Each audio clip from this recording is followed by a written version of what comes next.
তার সামনে বাস গাড়ি ভেঙেছিল। রানাবাড়ির আনোয়ারের ভাইয়ের তারে কি করেছিল বলো? বাস গাড়ি ভেঙে নাই, ছাত্রীরে দৌড়াইয়া নিয়ে রানাবাড়ি তুলেছিল। মতিন কলেজে সে আমার ভাই, আমি ছাত্রলীগের মা, কলেজ ক্যাডার ভাই। তারপরে আমি মদিন বলি, মদিন আমার, মদিন কারে কারে অপমান করছে তার প্রতিশোধ তুলে নিবে সরকার তুমি হইছ।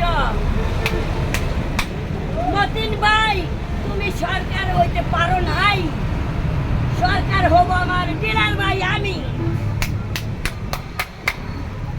তাই বলেছি ডিলার ভাই আমার সাথে থাকবে বাইরে সব সময়। আমি এই মাথায় রাখি ডিলার ভাই আমার চিনতে ভুল করেছে। ভুল করো না ডিলার ভাই, আমি তোমার বনের রাজা, বনের মা। পশু পাখি উড়ে বেড়ায় কোনোদিন ভাই 10টা ডানা দিয়ে দেখলো না। আর বলে মহান মহান